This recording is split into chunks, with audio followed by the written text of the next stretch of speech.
শেখ হাসিনা যতজনকে ফাঁসি দিয়েছে তারা সবাই ছিল আমার রাজনৈতিক সহকর্মী। এখানে হাসিনা মুখ্য বিষয় না। হাসিনা থাকবে না, আরেকজন আসবে। অর্থাৎ ভারত বিভিন্ন রূপে আমাদের এখানে আগ্রাসন চালাবে। সে আগ্রাসিত ব্যক্তিদেরকে আমরা ঠেকাতে চাই। এটুক বলতে পারি, শেখ হাসিনা যতজনকে ফাঁসি দিয়েছে তারা সবাই ছিল আমার রাজনৈতিক সহকর্মী।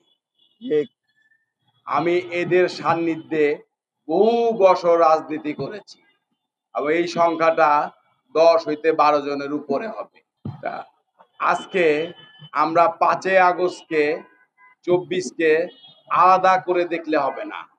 আমাদেরকে যদি আমরা হাসিনা ঠেকাইতে চাই, হাসিনা মানে ভারত ঠেকাতে চাই। এখানে হাসিনা মুখ্য বিষয় না। হাসিনা থাকবে না, আরেকজন আসবে। আরেকজন থাকবে না, আরেকজন আসবে। অর্থাৎ ভারত বিভিন্ন রূপে আমাদের এখানে আগ্রাসন চালাবে। সে আগ্রাসিত ব্যক্তিদেরকে আমরা ঠেকাতে চাই। তাহলে করণীয় কি? 3টা জিনিস আমি বলে দুটো কথা বলবো আজ জাস্ট। একটা হলো 15 আগস্ট 1975, 7 নভেম্বর 1975 এবং 5 আগস্ট 2024 এই 3 জায়গায় কোনো বিভক্ত টানা যাবে না। এই বিভক্ত টানার কারণেই আজকে আমরা পরাজিত জাতি হিসাবে ভারতের কাছে আত্মসমর্পণ করেছিলাম। আর আজকে কেন 5 আগস্টের প্রায় 13 মাস পরও আমাদেরকে 5 আগস্টের হত্যাকাণ্ড শহীদদের বিচার চাইতে হচ্ছে? আমার মনে পড়ে দ্বিতীয় বিশ্বযুদ্ধের সময় এই পৃথিবীতে অক্ষ শক্তির বিপক্ষে 2টা সামরিক ট্রাইব্যুনাল হয়েছিল।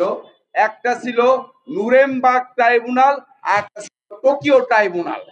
এই 2টা ট্রাইব্যুনাল বাদও আরো 8-10টা ট্রাইব্যুনাল হয়েছিল এবং সেই ট্রাইব্যুনালগুলি অক্ষ শক্তিকে কারা সাহায্য করছে, সেটা হোক বিচারপতি, সেটা হোক সাংবাদিক, সেটা হোক সামরিক বাহিনীর লোক, সেটা হোক তাদের যারা অস্ত্র বিক্রি করছে তাদের কাছে, তাদের সবাইকে সেখানে কারো ফাঁসি, কারো যাবজ্জীবন কারাদণ্ড, কাউকে অল্প মেয়াদের সাজা, কারো অস্ত্র তৈরির ফ্যাক্টরি বন্ধ করে দেওয়া, কোন সেনা অফিসার যদি বিদ্রোহ করছে ওই সময় তাদেরকে ব্যান করে দেয়া, এই কাজগুলি তারা 10 মাস 20 দিনের মাথায় করতে পেরেছিল।